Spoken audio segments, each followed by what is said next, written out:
どうも。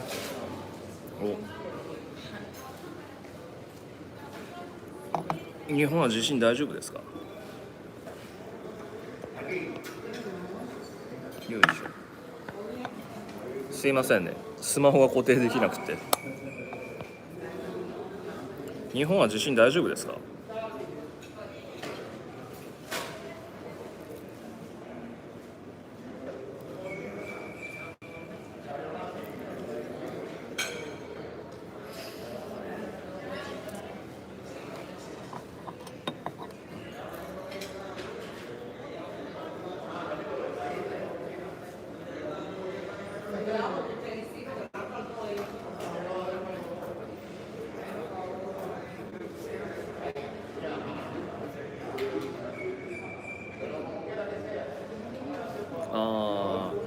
よいしょ。九州とか四国の方だったらしいですね。いやー、びっくりしました。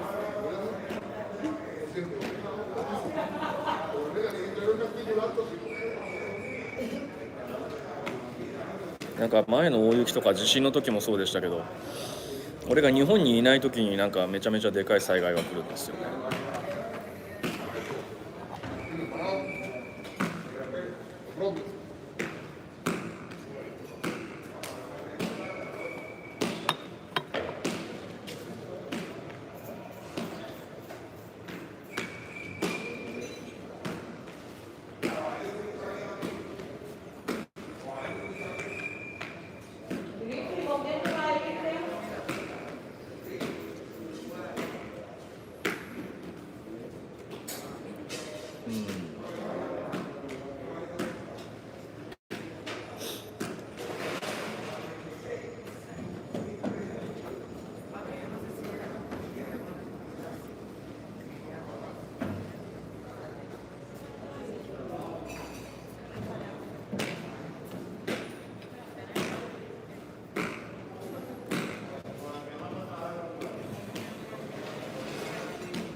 今朝の8時半ぐらいなんで、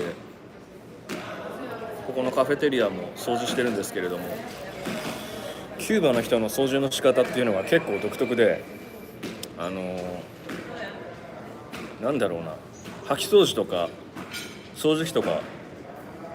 しないんですね。床に水をバーってバケツでぶっかけて、で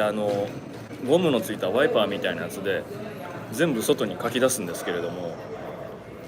まあ豪快っていうか、これ掃除の仕方は本当に知ってんのかみたいな感じなんですけれども、なんでね、キューバの家って2階の部分に部屋の中から雨どいみたいなのが直接伸びてて、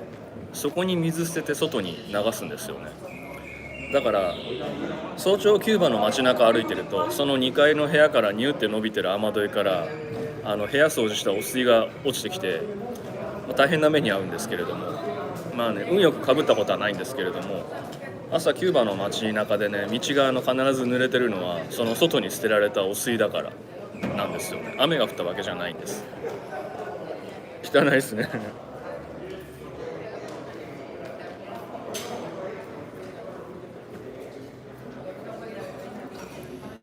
でゴミを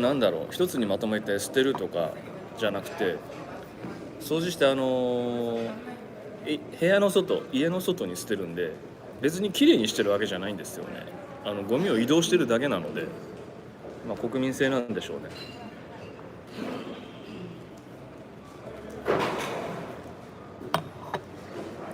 そこら辺すごいアバウトなのは、まあ、ラテン系の人っていうふうに片付ける気はないですけれども、特にキューバはその傾向強いなというふうに思いますね。逆になんでこういうふうな葉巻を作れるのかが謎ですよね。ここまでできるのか。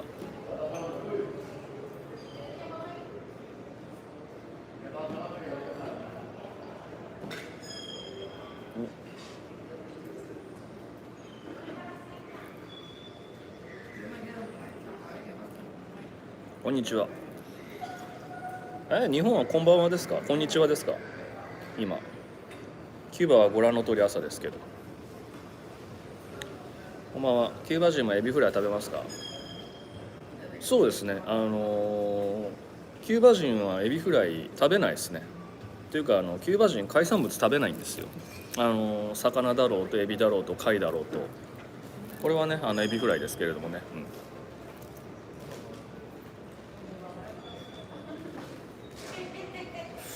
一応なんだろうな、外国人用のレストランとかホテルではエビフライメニューに載ってるところはあるんですけれども、頼む人あんまりいないですね。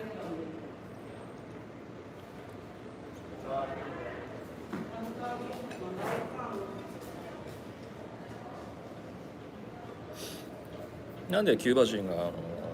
エビフライにかかわらず海産物食べないかっていうと、キューバ人にご飯食べようっていうふうに言うと、魚が食べたいって言うと魚や食べたくないっていうふうにみんな言うんですね。なんで食べたくないのかっていうふうなのを聞いてみると、キューバ人が言うには、海の底には岩がたくさんあって、その岩に苔が生えてる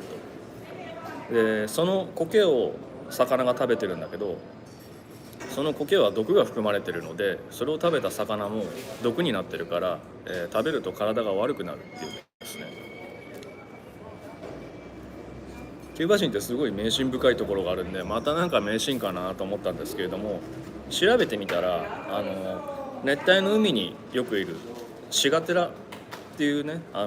毒があるんですけど、シガテラ毒ってやつで、ウィキペディアとかに調べると載ってるんですけど、生き物がその毒を摂取してどんどん体の中に濃縮していく、毒が強くなっていくやつの一つで、確かにね南国の方の魚とか貝とかに結構含まれる時があって、沖縄とかでも中毒する人とかがたまにいるらしいんですけど、それを食べると人も最悪死ぬらしいんですけれどもね。でキューバでこの魚がシガテラ毒があるとかどうとかっていう風なのはみんな多分区別してないで、わからないで食べちゃうと、当たって、病気になる、要は体に悪影響が出るっていうので、それを避けるために魚全般を避けてるんだと思います。キューバ人はチキンしか食べないんです。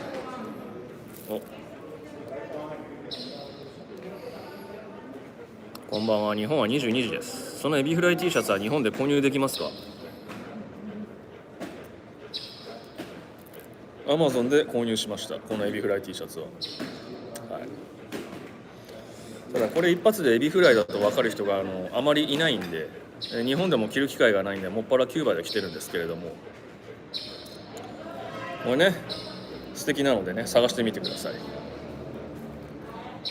これ逆光でちょっと顔が見えづらいですね。しょうがないんですけれども。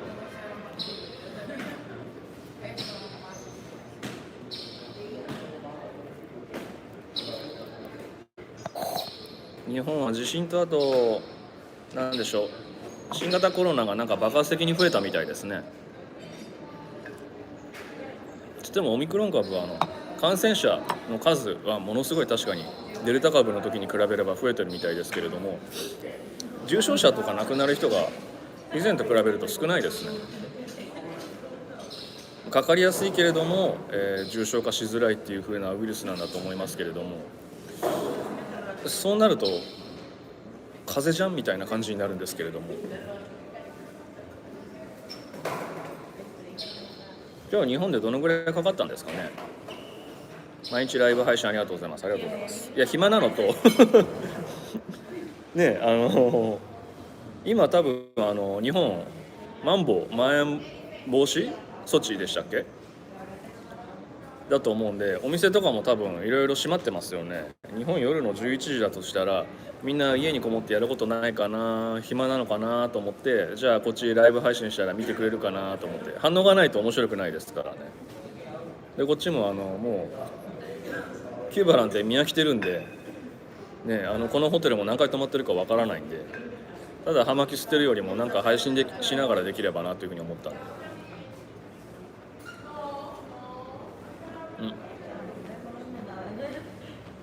そこにねモヒートがいますよ。モヒートっていうのはこのメディアハバナで飼われてる猫なんですけれども、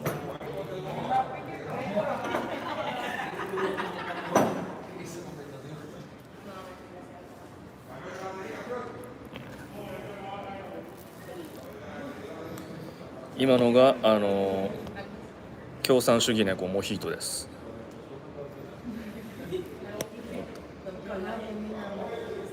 ありがとうございます。ライブ配信もね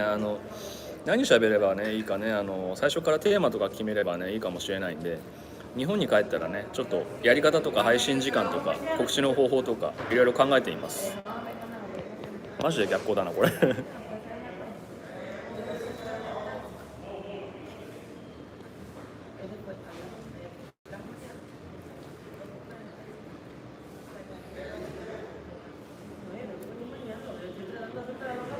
大体キューバの猫は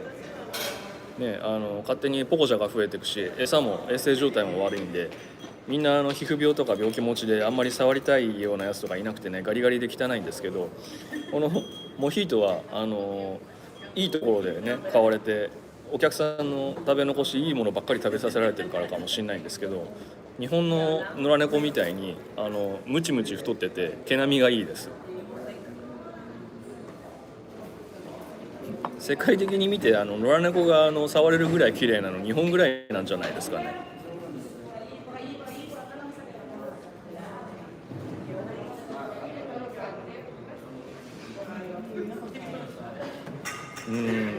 でもキューバにいるよりも日本にいる方がコロナにかかる可能性が高い、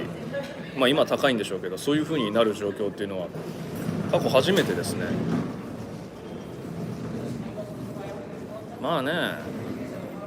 遅かれ早かれいずれみんなかかるでしょうから、風邪みたいなもんになっちゃうでしょうから、早めにかかっといた方がお得なのか、病床が逼迫しない間に入っとくのがお得なのか、つってももうみんな1回ぐらいかかってんじゃないかなと思いますけどね。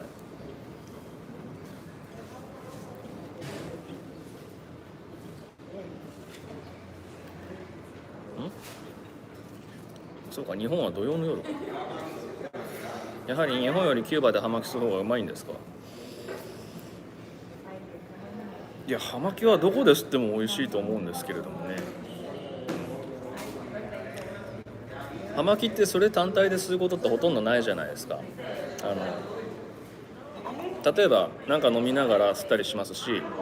でご飯食べた後に葉巻って吸うのが多いと思うんですけれども、ね、それ考えると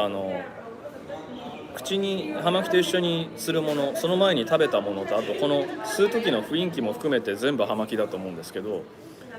それ言うと総合的に言ったら日本の方が美味しいです。別にもうね何回もキューバ来てるんで、キューバに幻影とか持ってないですし、キューバはすごいんだぞってひたすら持ち上げて、人に押し付けようとも特に思ってないんで、葉巻がキューバ産であったら日本の雰囲気のいいところで、葉巻をぶち決める方が絶対美味しいと思います。1回ぐらいだったらキューバで葉巻吸ったら気分いいかもしれないですけど、確かに島ですからいつもそよ風が吹いてて湿度も温度も、ちょうどいいかもしれないですけれども、そんなの日本でもねいい環境っていうのは普通に作れるしありますんで、それを味わうために時間とお金と労力を無駄にして面倒くさいねとかひどい目にあったりするのは、ね、ここに来るためにそういうふうなことするのはあんまりお勧めできないですね。1回はいいと思います。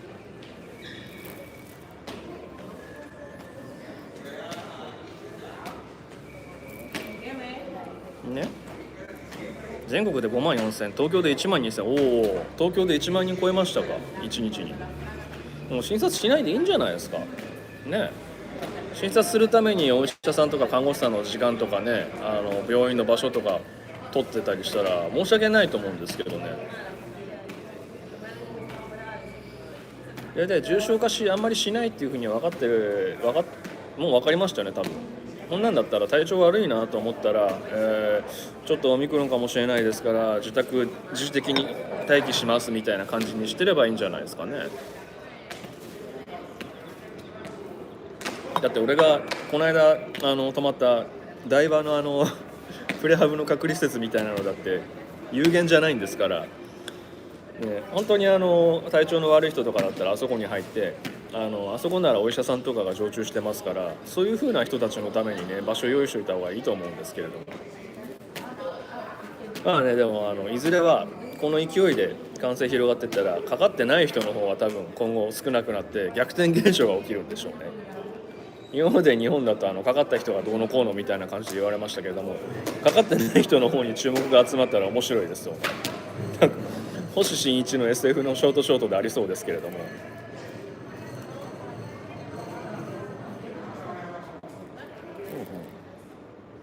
何鼻水と軽い喉の痛み程度だと病院行く人も少ないので数倍いてもおかしくないですね。そうですね。1万2000人東京でいるんだったらオーバーですけど10万人ぐらいいるんじゃないですか。だってね売買ゲームじゃないですか。ちょっとずつじゃなくてね福利と同じでネズミ山で増えていくわけですから、1万人半角したら10万人いてもおかしくないと思いますけどね。でも俺は昨日陰性証明書が届いたんですけれども、日本は水際対策かなり厳しいんで世界的に、日本に入国する便が、出発する72時間以内の、新型コロナウイルスの陰性証明書を現地で取って、それがないと、日本に入国できないんですね。取ってないと最悪、出国した国に戻されることになるんですね。で昨日それ陰性証明が届いたんでよかったっつって、とりあえず日本には入国できるなと。日本に入国した後にもう一回、PCR 検査を受ける必要が今の水際対策ではあるんですけれども、日本に入ってしまえばね、日本で陰性になったとしても日本で陽性になったとしても、医療機関に送られるかそれとも自宅で隔離されるかよく分かんないですけれども、何とでもなりますからね。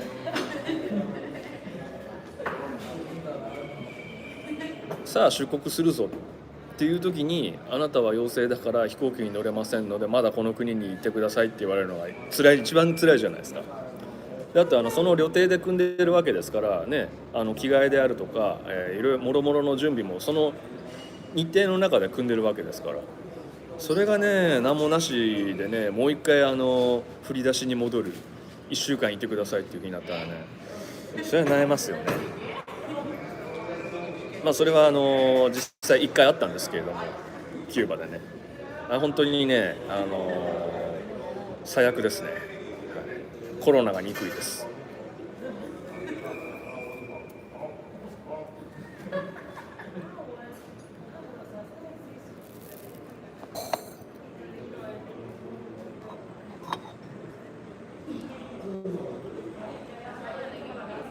しかし今キューバも寒気なので、朝晩結構涼しいんですね。年中 T シャツ半パンでいけるかと思う人が結構いるらしいんですけれども、朝晩この格好だとね季節によっては結構寒いです。キューバは雨季と寒気の2つがあるんですけれども、今はちょうど、寒気のど真ん中ですね。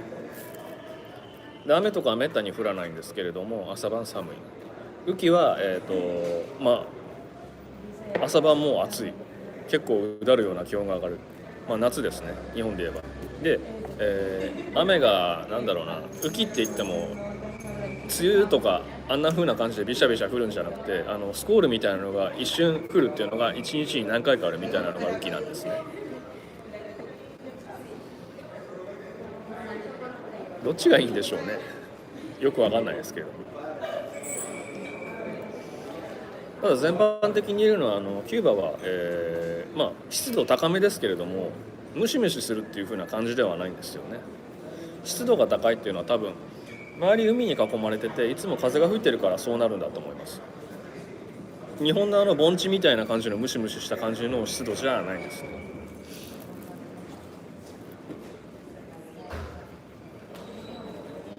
葉巻のフェスは一般人も参加できますか？そうですね、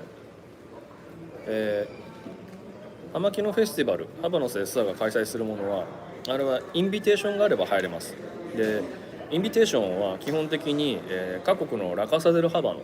が発行してるか、ハバノス SR から、直接もらうっていうふうなことが必要なんですね。で、それ自体は有料です。要はインビテーションあるけれども来ていただけますか、買ってくださいっていう風な感じですね。で大体ハバノスフェスティバルは、そもそも参加する人が各国のラカーサデルハバノのスタッフ、あと、メディア関係者と、重要なカスタマーなんですね。それ以外の人、もし一般人だというのであれば、自分の住んでる国のラカーサに、行きたいんですけどっていうふうに依頼すれば受けてくれるかもしれません。あとは3、4年前かな、ハバノス SR のホームページから、直接申し込みっていう風なのができるフォームがあったんで、その後コロナでうやむやになって今もできるようになってるかわからないですけれども、次回からまたそのフォームとかが復活するのであれば申し込みしたらできるかもしれないですね。申し込みフォームで申し込みして必要事項とかを書いた後に、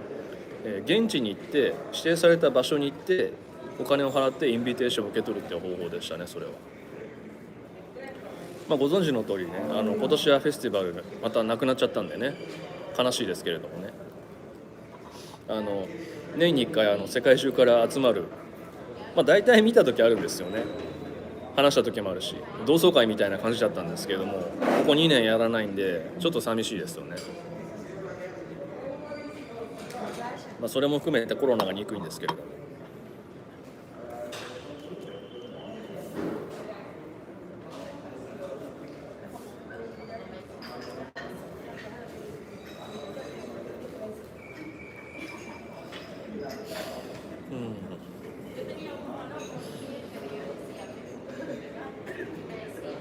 とりあえず今キューバはそろそろ9時なんですけれども、チェックアウトが確か12時かな。その後空港に行かないといけないんですけれども、チェックアウトから空港に行くまでの時間が若干開いてて、その間何してようかなというふうに思ってます。葉巻ぶち決めるんですけれども、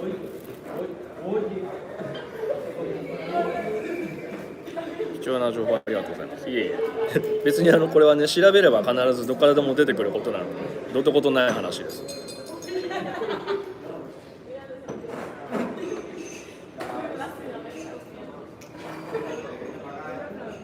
フェスティバルって言ってもあれは新作の発表会みたいな感じなんでね、新作の発表会も兼ねたパーティーみたいな感じで、期間中いろいろ展示会とかあったりするんですけど、喫煙具のメーカーとかのね、あとヒューミドルメーカーとかいろんなのけど、結構あれでね、キューバは外貨を稼いでるはずなんで、やらないとなると厳しいんじゃないかなと思うんですよね。フェスティバルの鳥はヒューミドルオークションなんですけれども、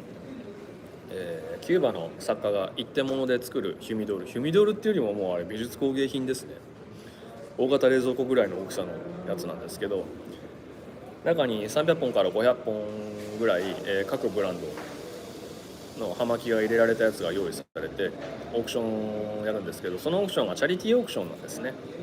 で落札したら、その金額は、キューバの公衆衛生に関して、使われるために寄付されるっていう風な名目になってるらしいです。で直近で一番、毎年フェスティバルを重ねるごとに、オークションの落札金額もどんどん大きくなっていくんですけど、直近一番最後2019年かにあったフェスティバルで、最後に出たコイーバーのヒューミドールが確か日本円で1億何百万円かで落札されたんですよね。誰が落としたんだっけなあれ。大体現地に来る人が本人が来て落とすっていうのがあんまりないんですよね。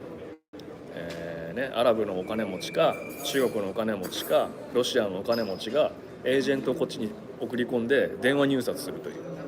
いう風な感じなんですよね。でも多分あれはね、絶対に外れない投資だと思うんですよね。買って転売すれば絶対に他に欲しい人がいるんで儲かりますからね。まあそんな感じで落としてほしくないんですけれども、できればね全部落とした人が一つ残らず吸ってもらいたいとは思うんですけれどもね。そうなんです。大型冷蔵庫ぐらいあります。シガーナビのフェスティバルの記事に、ヒュミドールオークション用のヒュミドールの写真とかを載せてると思うんですけど、人とのサイズの比較見てみてください。めちゃめちゃでかいです。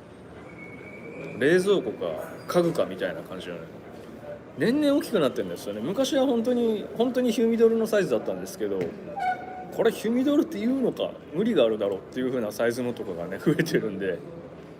でもまあニーズに応えてそういう風になってるわけですから、そういうのをみんな欲しがるんでしょうね。でもね、買ったらね、あれ置けるようなね日本の一般家庭ないですよ。持ち込むのも大変だし、家の中に入んないんじゃないのかな。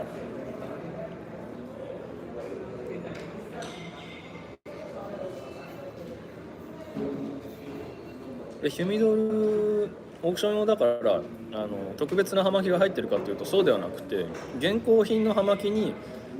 その年の、オークション用のヒュミドールに入ってましたよっていうダブルリングを巻いて出すだけなので、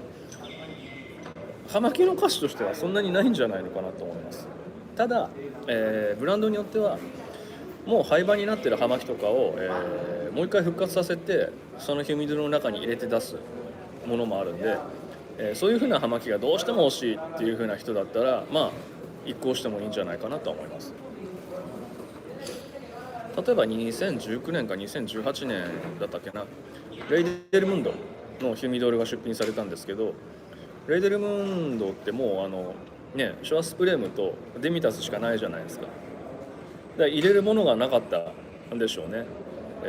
だからね、廃盤になってるタイノスとかグランデス・デスパーニャとかそういう風なものがね何本も入っててね、これちょっと欲しいなっていう風に思いましたね。だってもう吸えないものですから。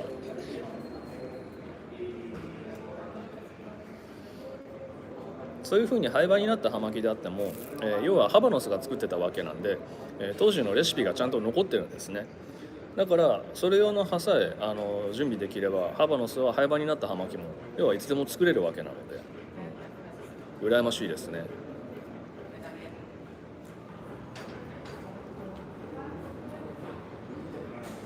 レイデルムンドのヒュミドールいくらだったっけな、多分800万円ぐらいだったと思います。今はねフェスティバルのヒュミドールは日本円で言ったら400万円スタートが最低です。そこから刻んでいくんですよ。だいたい7品か8品ぐらいヒュミドールが出品されるんですけど、まあスタートの価格がだんだん上がっていくんですよね。最初の1品のヒュミドールでもスタートが400万円から、まあだから4、500万円は持っていって最初の1品が落とせるかどうかっていう風な感じでしょうね。でも日本人で落札した人は多分過去にいないはずなので、落としたら相当話題になると思いますよ。ネタとしてはいいかもしれないです。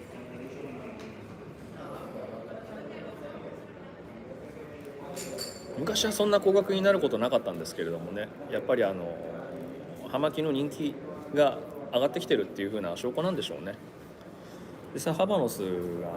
発表してるんですけれども、フェスティバルで毎年毎年ハバノスの売り上げは右肩上がり数パーセントずつ上がってるんで、嗜好品はね、人気がねどんどん上がってくるんですよね。ウイスキーしかりみたいな感じで。そう、車ですね。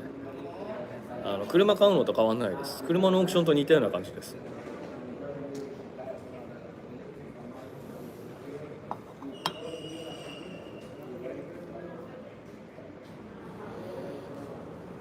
またねそのフェスティバルのオークションの時のオークショニアの人が載せるのがうまいんですよね。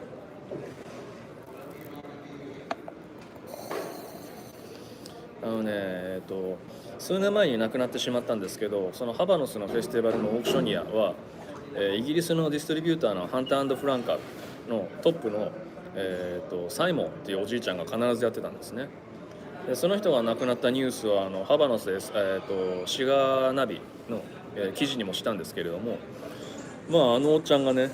すごいうまいんですよね。普通オークショニアってハンマーでプライスとか決まった時に叩いて知らせるんですけれども、そのおっちゃんは葉巻のこの葉っぱを切るためのトルセドールが使うナイフ、こういう半月型のかまぼこ型のナイフのことをチャベッタって言うんですけど、チャベッタでハンマー代わりに使うんですよね。あれでカンカンカンカンカンって机を叩いて、ほらもっと上がるぞみたいな感じで、それでもうみんな大爆笑して乗せられて、何千万円も下手すりゃ億も吐き出すことになるんですけれども、あの人が亡くなってからね、フェスティバルのオークショニアがハンターの別の若いあんちゃんになったんですけど、あんまりうまくないんですよね。いまいち盛り上がらないっていうか、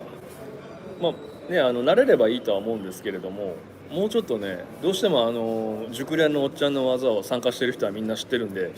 物足んなさを感じてるんじゃないのかなとは思うんですけれど。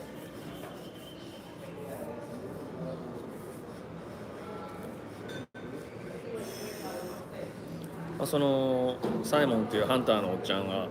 葉巻業界では最古参長老だったんで、葉巻のことについては知らない人がいない生き字引みたいな人だったんですよね。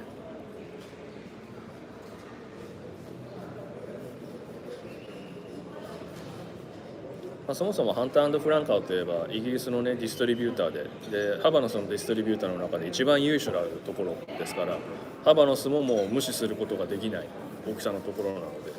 ね。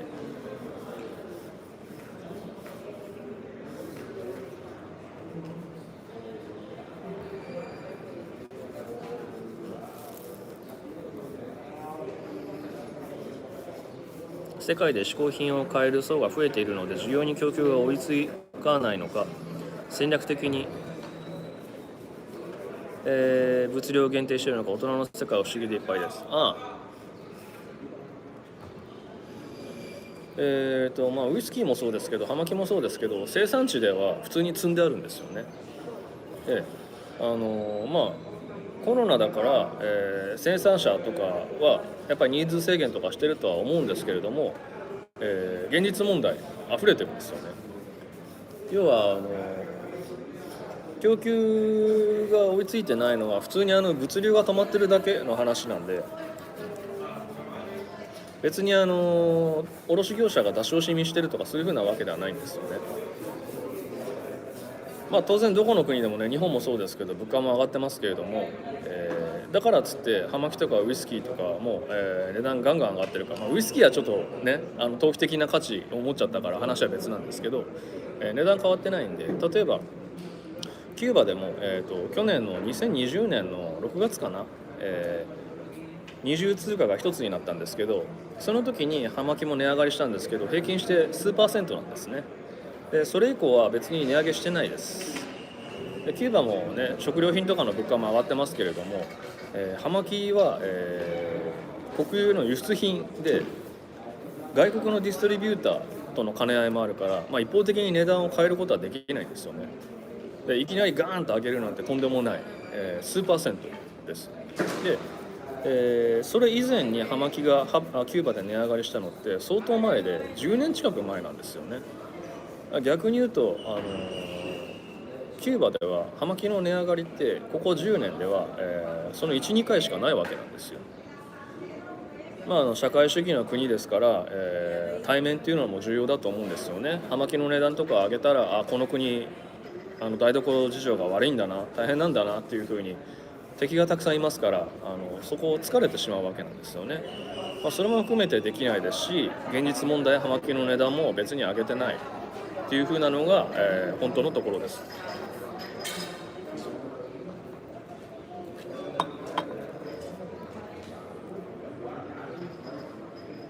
なんかね、キューバの葉巻の値段が何倍にもなってるんですかとか問い合わせとか質問とか結構来るんでお答えしましたけれども、直近でキューバの葉巻の値段が上がったのは2020年の6月だけ。それ以前は2012年です。ではここ最近の値上がりは葉巻ですか？どこの値上がりかがちょっと気になりますね。日本の葉巻の値段の値上げはあれはタバコ税の増税で、葉巻もタバコも一緒くたに値段が上がっただけですよね。であれは毎年上がってるんで別にコロナとかなんとか関係ないです。で、ネットでの値段の上昇、インターネットで海外からのシガーショップの値段の上昇についてですけど、まず海外のラカーサ・デル・ハバノは値段確か上げてないはずです、平行店は値段上げてますよね。で平行店が値段が上げる理由なんていくらでもありますから、要は手に入りづらい葉巻だからプレミアつけちゃったりするところもありますし、もうただ単に儲けたいから値段上げてるところもあると思いますし、単に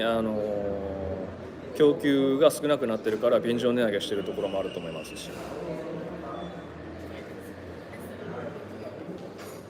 でもそれはキューバの生産がどうこうだから値段上げてるっていうのとはまた関係のない話なのでね、それは純粋にはその商品全体の値上げというわけではないですよね。要はオイルショックだからトイレットペーパーが全然数が少なくなるからスーパーでねそのものの値段を上げて売ってますみたいな、それはその一部の値上げの便乗値上げの話なわけなので、全体として値上げ、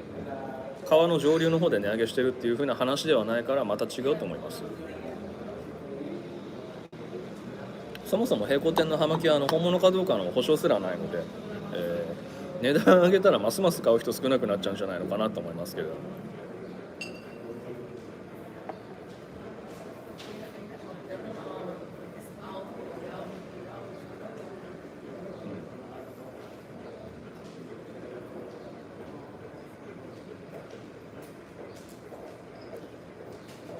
俺もねそういえばキューバの葉巻ってどのぐらい過去に値上げしたんだろうってことで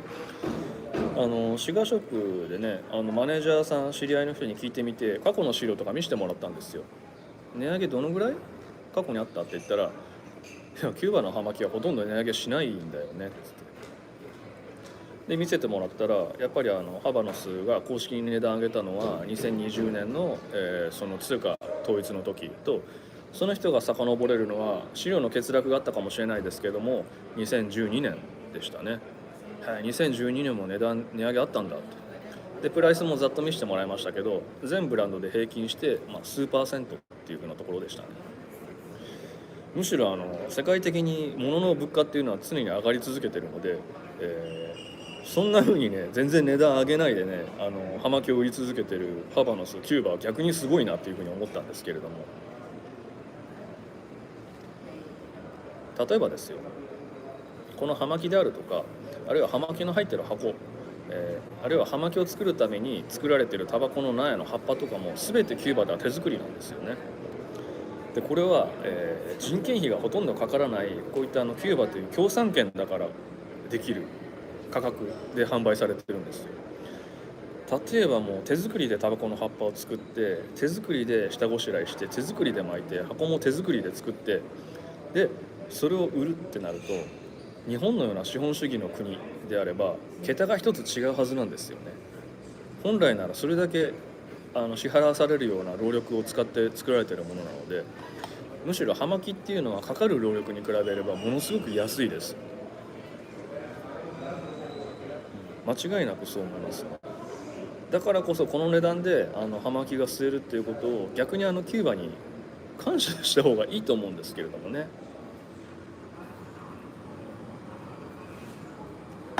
桁が1個違うっていうのは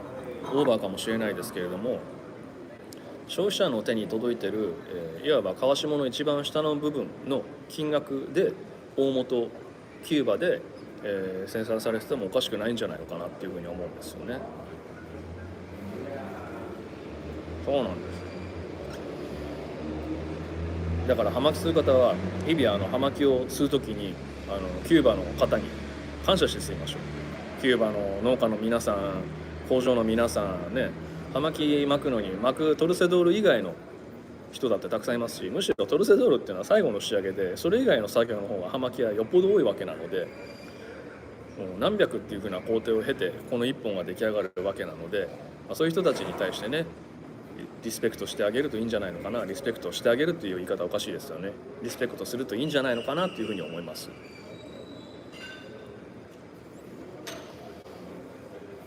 言うてもね捨てる時に鬼ドロー、めちゃめちゃ硬いドローのやつとかに当たったらなんだこの畜生っていうふうに思っちゃうのは仕方がないんですけれども、それもねもう巻く人とかがなんか作る時にすげえムカついてたのかなとか、なんかね事故でもあったんかなっていうふうに考えながらね吸ったらね一本吸い終わっちゃいますから。そういう風な背景のストーリーも考えながらすると面白いかもしれないですよ。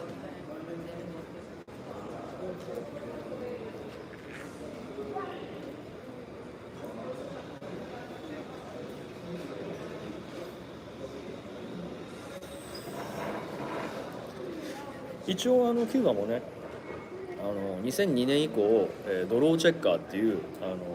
葉巻を空気を通す機械を導入して、ちゃんと規定量のドローがあるかどうか空気の通りがあるかどうかっていうのをチェックしてるんですよね。で工場見に行くと確かにそういう機械あるんですけど、本当に使ってんのかなと思うんですよね。ドローチェッカーのマシンの前でみんなね座ってるだけでねなんか音楽聴いてたりねスマホいじってたりしてるんで本当にやってんのかよっていうふうに思うんですけど。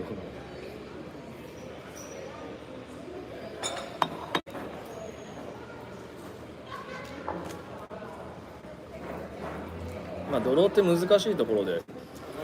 例えば葉巻は構造的に一番外側の葉っぱが、ラッパー、その内側が形を固めるためにあるバインダーで、一番中心部にフィラーっていう葉巻の味を決める、各種ブレンドされた葉っぱが入ってるわけなんですけれども、要はフィラーがたくさん入ってれば、味わいが要は重層感が出るんですよね。味を決める葉っぱがたくさん入ってるわけですから、もちろんそれは嬉しいんですけど、入れすぎるとサービスしすぎると要は中が締まってしまうんでドローが悪くなるけれども、フィラーを少なくするとドローは良くなるけれどもスカスカで味も重厚感がなくなって、美味しくなくなる。そこのところのバランスが多分一番重要なんだと思うんですよね。でハウスロールとかはね、水増しするためにフィラースカスカしか入れてないんでみんなドローとかがいいんですけれども、ハバノスの工場は作った時に重さから何から調べる、職人、それ用の職人がいるんで、フィラーとかをケチったりするとすぐ失格っていうことで巻き直しになるんでね、そういうふうな手抜きができないっていうふうなことになってるんですよ。でもまあ中には葉巻持った瞬間この葉巻ちょっと軽くないっていうのは大体スカスカでドローが良すぎてこれフィラーケチったんだなっていうふうなのもたまにありますけど、まあそこら辺はご愛嬌ですかね。みんな手作りですからそういうふうな個体差もあります。むしろそれがハバノスの面白いところっていうふうなので、はい、パレタガス工場の動画でスマホいじってるスタッフさんを思い出しました。みんないじってますよ。みんなスマホ大好きですからね。日本人もそうですけれども、ちょっとでも暇があったらねスマホいじってますから、キューバの工場の皆さんで、工場に入ったら常に働き詰めっていう風なわけじゃなくて、ノルマは決まってますけどそれができれば別に他のことをしても構わないので、大抵の国はそうですよね。まあ日本がワーカホリックなんだと思いますけれども、まあ、スマホいじりながら、葉巻巻きつつおしゃべりしながら新聞読みながらみたいな感じで仕事をしてるんですよね。仕事のために工場に通ってますけど、仕事のためだけじゃなくっていろいろなことをやりつつ仕事をしてると。まあそれでもその1日分のノルマの葉巻を作れば特に何も言わないっていう風な緩い体制なんだと思います。はい、緩すぎるとは思いますけれどもね。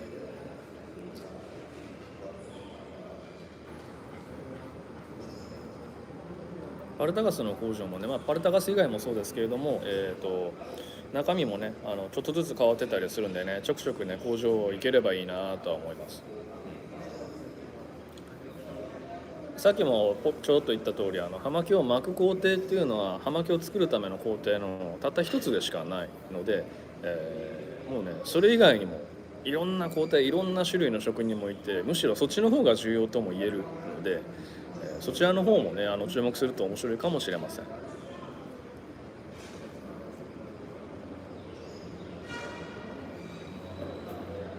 何しろトルセドールっていうのは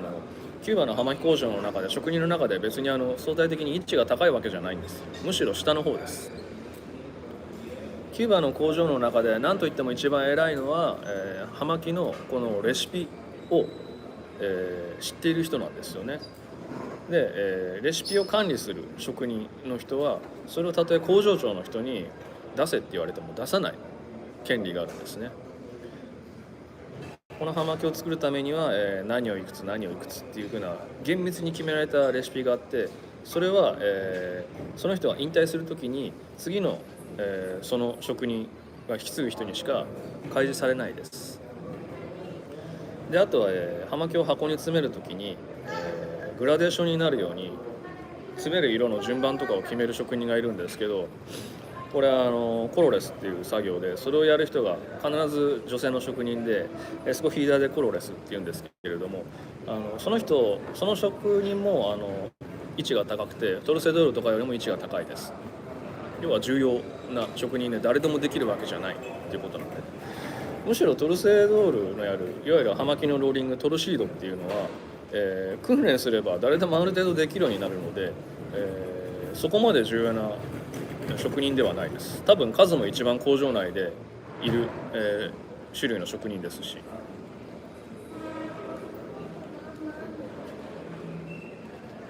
あとは出来上がった葉巻の、品質チェックをする、職人であるとか、こうリングゲージであるとか、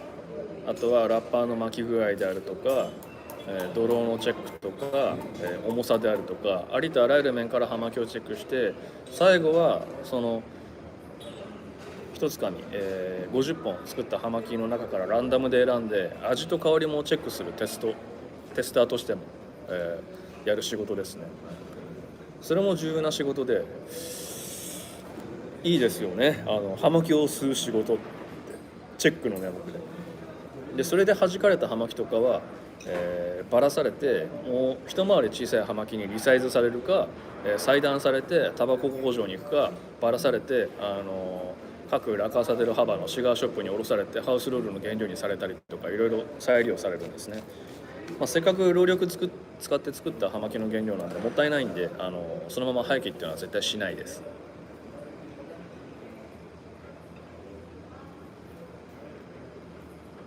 でハバノスのねシガーの中でね、ちっちゃいシガーとかでこれやけにうまいなみたいなのがねあったりすると思うんですけど、分かりやすいのはパルタガスのショーツとかですかね。巻き直されて小さいサイズに巻かれるんで、それは大きい葉巻が巻き直してそれにされたのかもしれないですね。パルタガスのショーツなんかは当然全部の葉巻に葉巻独自のレシピがあるんですけれども、要は巻き直して作られた葉巻っていうのはそのレシピじゃないんでね、ショーツなんて半分ぐらいもう巻き直しなんじゃないのかなと思うんですよ。この葉巻このショーツめちゃめちゃうまいなっていうのは、もしかしたらルシタニアスとかを巻き直しされた葉巻なのかもしれないですよね。ショーツサイズのルシタニアスとかね、それはそれでバランスが崩れてるんで純粋に美味しいかどうかとはちょっと言えないんですけれども、葉っぱが高品質なのは間違いないです。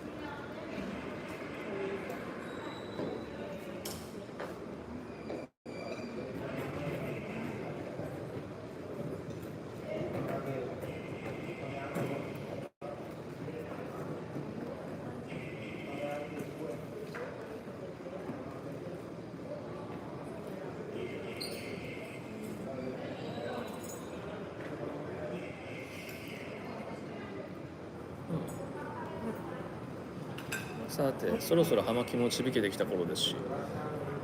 ちょっと帰りの荷造りもしようと思いますのでね、ここら辺でライブ配信をお開きにしたいと思います。ショーツ好きなんで驚きです。ショーツはねいろいろ味が違うから面白いっていうのもありますよね。あとショートスモークとして時間ねない時でも吸えるんで重宝する葉巻ではありますよね。あとキャビネット入りっていうのもいいと思います。次はね日本に帰った後にねまたライブ配信したいと思いますので、その時またお付き合いいただければと思いますので、どうもありがとうございました。